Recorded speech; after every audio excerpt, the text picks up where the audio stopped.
My son abandoned his paralyzed wife in her wheelchair in the middle of the Colville National Forest at midnight.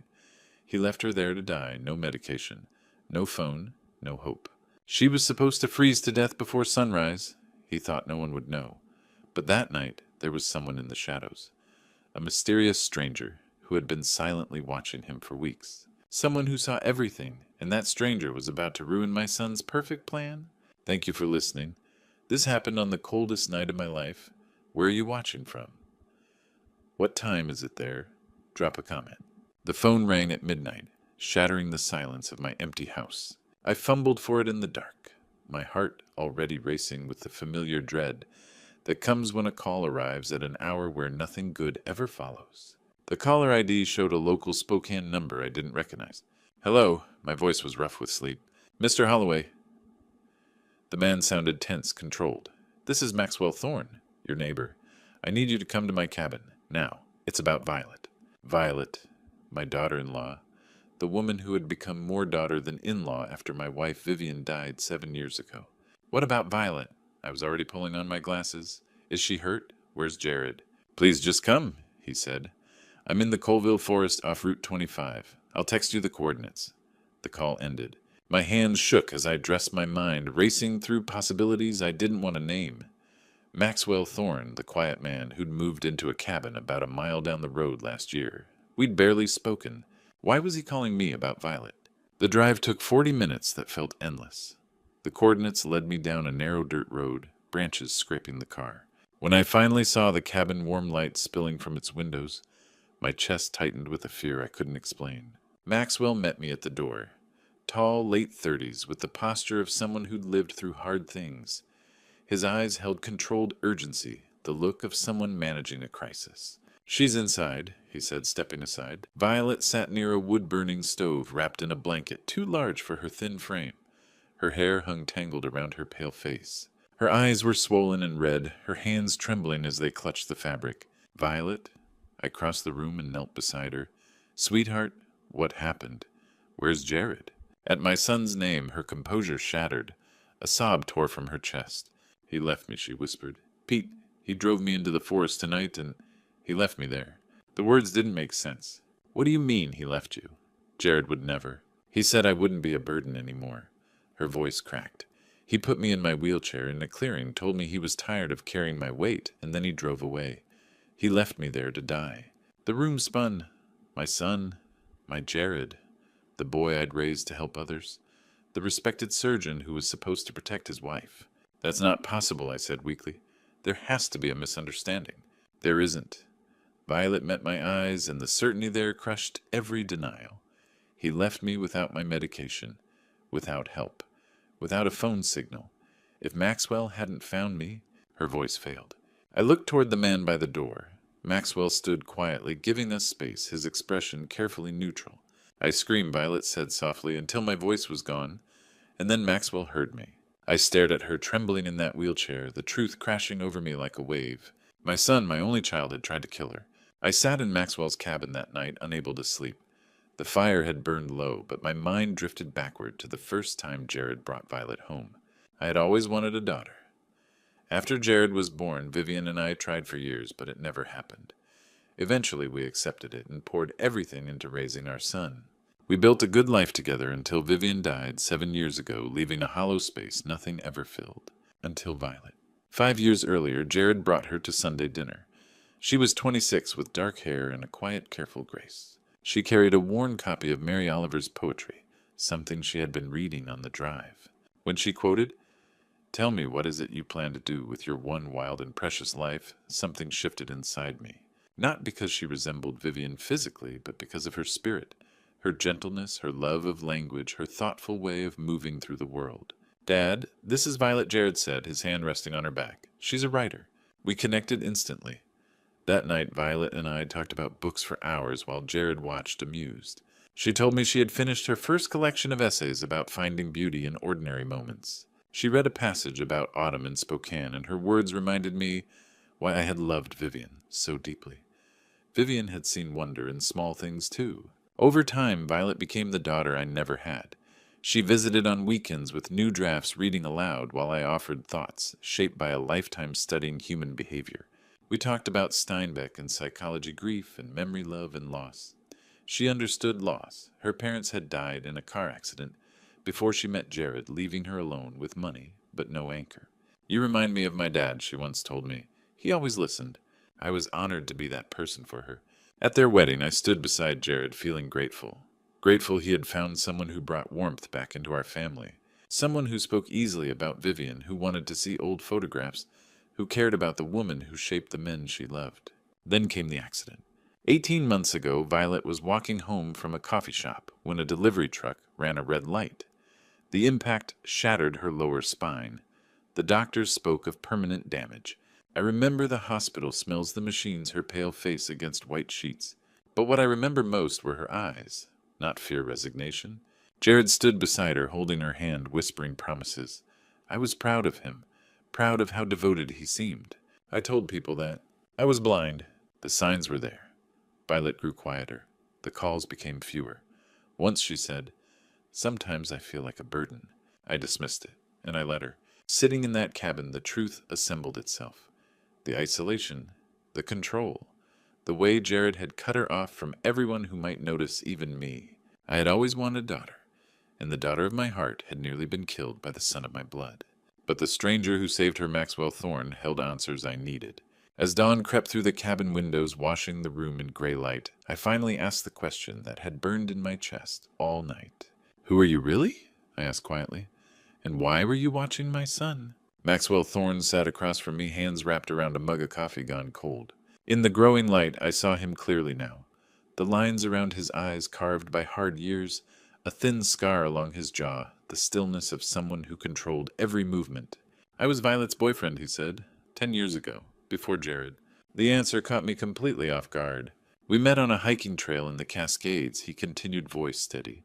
"She was photographing wildflowers for an article. I was on leave, deciding whether to re-enlist. We spent the day talking about mountains light and how fleeting moments really are." There was distance in his tone, as if he were handling something fragile. We dated for 2 years. She understood I needed structure, purpose. I understood she needed roots, stability, to build her writing life. He paused. When I got orders for my second deployment, we both knew. She wanted a future she could count on. I couldn't give her that. "So you broke up," I said. "We did." His jaw tightened. "I served 3 tours. Iraq, Afghanistan.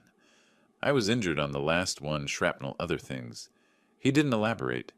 "They sent me home with medals and told me to adjust." I recognized the tone. I'd heard it from veterans in my psychology lectures. The careful casualness, trauma locked away. "I came back 2 years ago," he went on. "Bought this cabin for quiet. Trees instead of desert." He glanced around. "Last year I looked up old friends online. That's when I found Violet.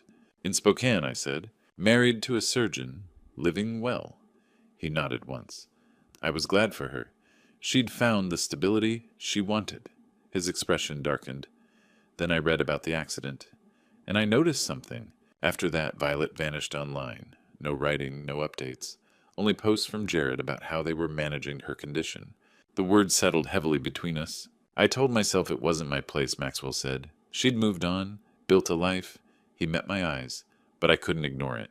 "So I bought property near yours, close enough to make sure she was okay." "You've been watching us for a year?" I asked sharply. "I've been worried for a year," he corrected. "There's a difference." I noticed how Violet stopped leaving the house, how thin she became, and your son, how he looked at her when helping her into the car, like she was a task, not a person. I wanted to defend Jared. I couldn't. "Last night," Maxwell continued, "I saw his car turn onto forest roads. Wrong direction for the hospital. Wrong for anywhere normal." His grip tightened. "Training teaches you to trust instinct. Mine was screaming, so I followed. You followed a feeling. I followed experience," he said flatly. "I've seen what happens when people stop seeing someone as human, and I wasn't going to let that happen to Violet. This stranger had seen what I hadn't. He'd watched my family unravel, recognized my son's cruelty, and saved the woman I loved like a daughter. When I left the cabin, daylight had fully broken. By afternoon, Jared's face would be everywhere, and his lies would begin. The phone rang at midnight and did not stop ringing all morning. I barely slept.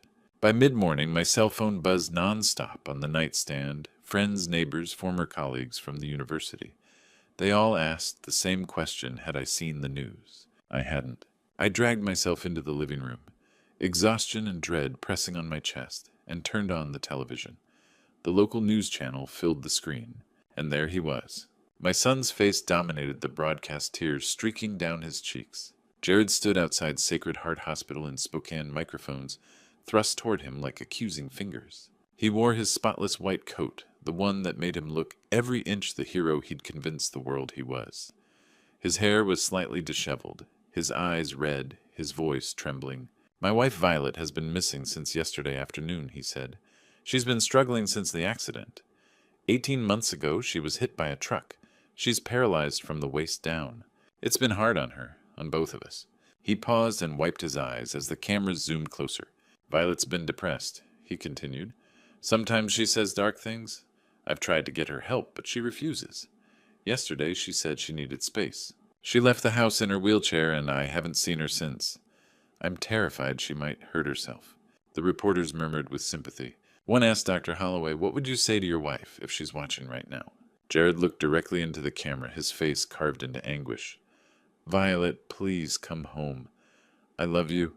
We'll get through this together. Please." My stomach twisted. The screen cut to the anchor. "Spokane police are asking anyone with information about Violet Holloway's whereabouts to contact authorities. Dr. Holloway has offered a $10,000 reward for information leading to her safe return." I turned off the television. My hands were shaking. Jared was not searching for Violet. He knew exactly where she was, or where he had left her. Alone in the Colville National Forest, trapped in a wheelchair, meant to die. Now he was shaping the story, painting Violet as unstable, suicidal, a burden he had tried to carry. He cast himself as the devoted, grieving husband. If her body was found, the narrative was already prepared. Except Violet was not dead. She was alive, safe in Maxwell Thorne's cabin and ready to speak. Jared did not know that. I picked up my phone and scrolled through my contacts until my thumb stopped on a name I had not called in years. Declan Hughes, a retired detective I had known since my teaching days. I pressed call. "I saw the news," he said. "Your daughter-in-law is missing." "She's safe," I replied. "But Jared tried to kill her." Silence followed. "Where are you?" he asked. "Spokane." "Stay there," Declan said. "I'm coming. Start with the money. Every lie leaves a trail. My son was building a lie brick by brick, but every lie cracks. And Declan had 2 days to break it." Declan's fingers flew across the keyboard, his face lit by the blue glow of spreadsheets and bank statements. 2 days. For 2 straight days we worked in near silence. Declan hunched over his laptop, surrounded by empty coffee cups, while I fed him every password and account detail Violet could remember from Maxwell's cabin. I'd called Violet twice. Her voice was fragile, still trembling, but she gave me what she could. Joint accounts, savings the business account for her freelance writing. "Pete," she said during the second call, her voice breaking. "He changed all the passwords after the accident. He said it was to protect me, to make things easier." I closed my eyes, gripping the phone. "It's okay, Violet. We're going to fix this." But I knew exactly what it was: financial abuse, isolation, control. Declan leaned back in his chair and rubbed his eyes. "Got it." I stood and moved beside him, staring at the screen. Rows of numbers filled the monitor: dates, amounts, account names. "What am I looking at?" I asked. Declan pointed to a column highlighted in yellow. $85,000. Moved over 5 months. Small transfers, never more than $5,000 at a time. Always from the joint account or Violet's business account. "Where did it go?" "An offshore account," he said. "Shell company registered in the Cayman Islands. No real owner listed." He paused. "But I traced the transaction IP addresses." I felt my jaw tighten. "Jared." All from his phone, Declan confirmed. "He was draining her money," I said. Carefully, Declan replied, slow and deliberate. "He started about 5 months ago, right around when the affair likely began." "How do you know about the affair?" Declan clicked to another tab. Hospital scheduling logs and internal records filled the screen. Sacred Heart has a patient coordinator named Harper. She and Jared have been meeting lunches, coffee breaks, overlapping late shifts. It started roughly 10 months after Violet's accident. 10 months. Long enough for Jared to look like a devoted caretaker. Long enough for Violet to be fully dependent. "So we waited," I said quietly, "until she had no power left." Declan nodded. "Money shows motive, Pete, but we need intent, communications, emails, texts, something direct." I turned away, pacing the room. My hands were shaking again. This wasn't desperation. This wasn't a mistake. It was planning. He'd isolated Violet financially, changed her passwords, drained her accounts, and when that wasn't enough, he'd abandoned her in the forest. Pete. I turned back. Declan's expression was serious. The money tells a story, he said. Months of calculation, but it won't put him in cuffs by itself. We need law enforcement. Someone with subpoena power. I swallowed. You think they'll believe me? They'll believe evidence, Declan replied. Offshore transfers, hospital records, the affair. All of it points to premeditation. But we can't do this alone. We need a detective who can get warrants for Jared's phone, his emails, his financial trail. I nodded slowly. Okay. There's a detective at Spokane PD, Declan said. Cassandra Wolfe. Domestic cases, financial crimes. She's solid. I know her. Tomorrow morning, I'll call ahead. I looked back at the screen at the cold rows of numbers documenting my son's betrayal. The money told a story of patience and cruelty, of months spent preparing to discard a woman he once vowed to protect. Declan's voice was quiet but firm. Pete, this is where we stop digging and start exposing. You need to go to the police. And for the first time since midnight rang, I knew exactly what had to happen next. Detective Cassandra Wolfe's office smelled of coffee and old paperwork. The Spokane Police Department was a low brick building I'd driven past 1,000 times. I never imagined I'd walk through its doors to report my own son. But there I was. Wolfe was in her early 40s, sharp-eyed, with short dark hair and a no-nonsense manner. She gestured to the chair across from her desk. Mr. Holloway, Declan Hughes called ahead. He said you have information about a missing person. I sat gripping the armrests. I need to report a crime. My son tried to murder my daughter-in-law. Wolfe didn't flinch. She opened a notepad and began writing. Go on. My son is Jared Holloway, I said, a surgeon at Sacred Heart Hospital. 3 days ago he drove his wife Violet into the Colville National Forest and abandoned her. She's paralyzed from the waist down. He left her there to die. Wolfe's pen paused. How do you know this? Violet survived. She's safe now with the man who rescued her, Maxwell Thorne. He followed Jared that night and found her. I also have evidence of financial fraud. Jared stole $85,000 from Violet's accounts over 5 months and transferred it to an offshore shell company. I slid a folder across the desk, bank statements, transfer logs, hospital records, showing Jared's meetings with Harper. Wolfe reviewed the documents carefully, her eyes moving fast. This is substantial, she said, but I need to verify it. I'll speak with Violet and Mr. Thorne. I'll also need subpoenas for your son's communications. How long? 24 hours. I nodded. Please. He's already lying to the public. I'll move quickly, she said. 24 hours later, my phone rang. Mr. Holloway Wolfe said we found emails between your son and Harper. My chest tightened. What do they say? Her voice stayed calm. We need a permanent solution. That's from 2 weeks ago, and this 10 days ago. The forest option is cleanest. Make it look like she wandered off. I closed my eyes. There's more, Wolfe continued. They discussed timing locations and how to control the narrative. This was planned. I couldn't speak. Your son planned this, my mind screamed. I've contacted the district attorney, Wolfe said. I'm bringing in Bridget Langley from the domestic violence unit. Can you come back in? Yes. An hour later, I sat across from Wolfe again. A second woman joined us, Bridget Langley, mid-30s, auburn hair, pulled tight legal pad filled with notes. The evidence is strong, Bridget said. The money, the emails, Violet's testimony, Maxwell as a witness. But a confession would seal the case. A confession, I asked. We want you to confront him, Wolfe said. We'll wire you. If he admits to anything money planning abandoning Violet, we arrest him immediately. You want me to wear a wire? Yes, Bridget said. We'll be nearby, listening. I stared at my shaking hands. Can you do it? Wolfe asked quietly. I glanced at Violet's photo on the desk, bruised, terrified, abandoned.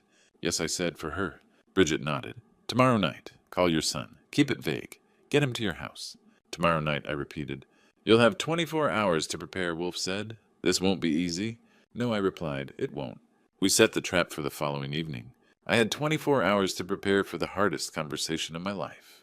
I spent the entire day rehearsing what I would say, how to keep my voice steady, how to look at my son and not see the little boy who used to fall asleep on my shoulder.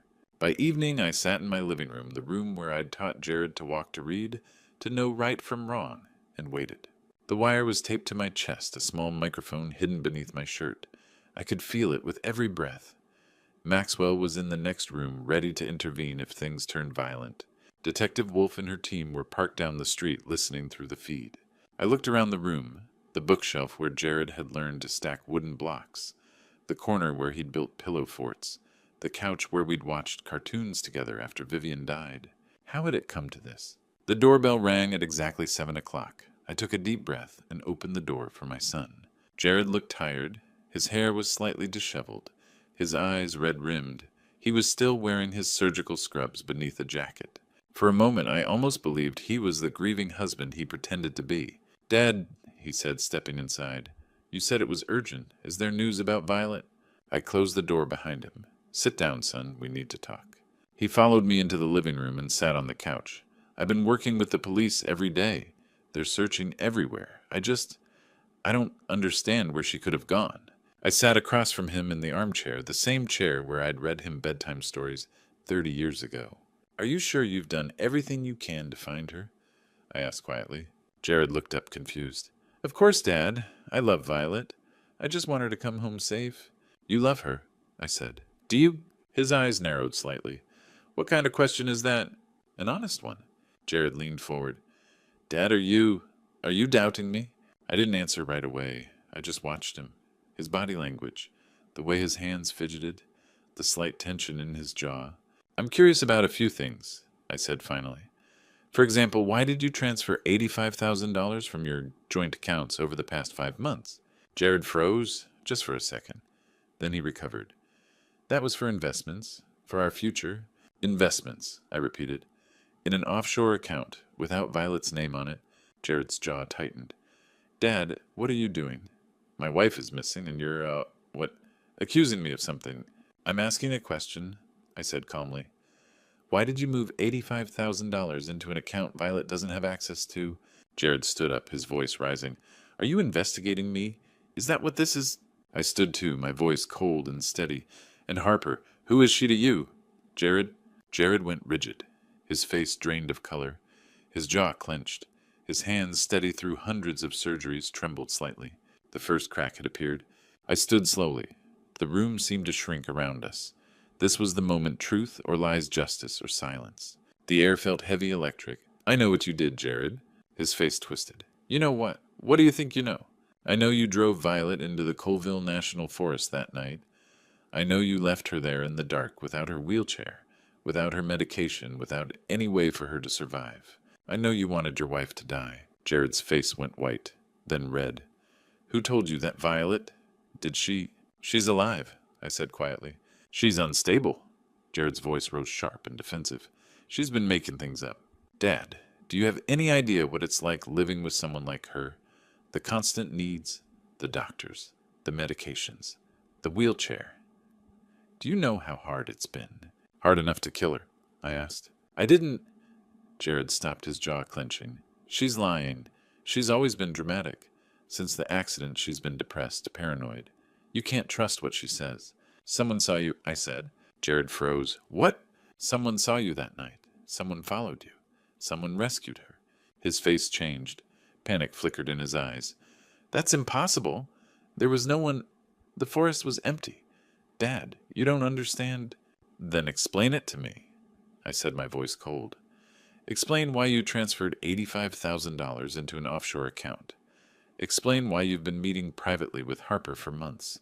Explain why you sent emails about a permanent solution and the forest option." Jared's hands were shaking now. "You don't know what it's been like.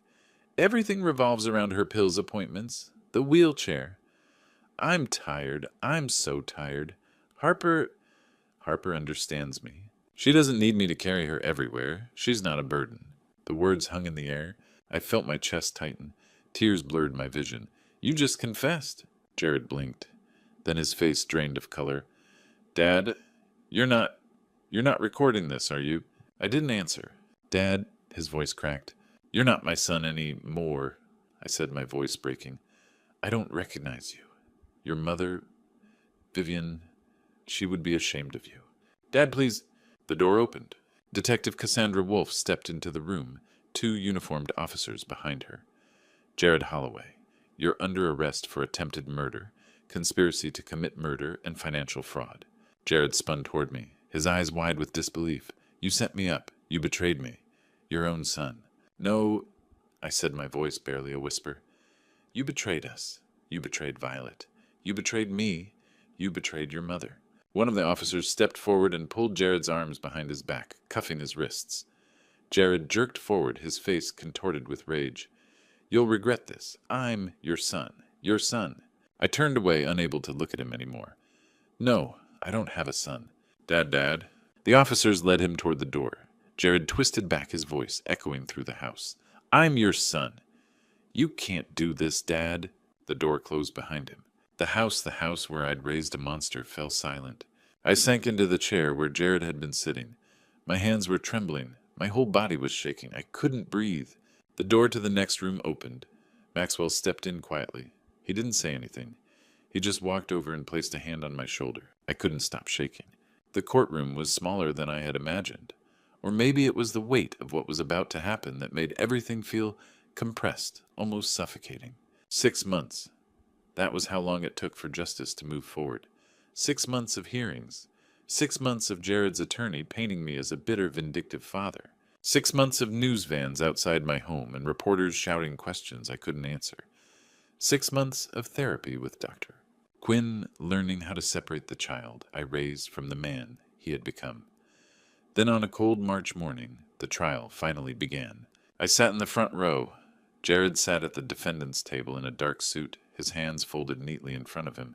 He looked calm, detached, like someone I barely recognized. The prosecutor stood and read the charges aloud. Attempted murder, conspiracy to commit murder, financial fraud, domestic abuse. Each word landed like a blow. Violet was the first to testify. Maxwell wheeled her to the stand. She was stronger now. Her body would never fully heal, but her spirit was steady. Her voice did not shake. My husband drove me into the Colville National Forest and left me there to die. Jared's attorney, Wellington Cross, rose. Mrs. Holloway, is it possible you were confused? The trauma, the medication. I remember everything Violet said, firmly gripping the armrests of her wheelchair. I remember him saying, "You won't be a burden anymore." I remember the sound of his car driving away. The jury listened in silence. Maxwell testified next. I found her hypothermic and alone, without her wheelchair.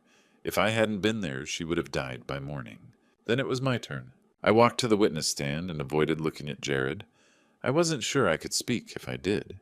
The prosecutor asked Mr. Holloway, "Do you believe your son attempted to murder his wife?" I took a breath. I didn't want to believe it. But I heard him say she was a burden. I heard him say what happened to her was deserved. Cross stood.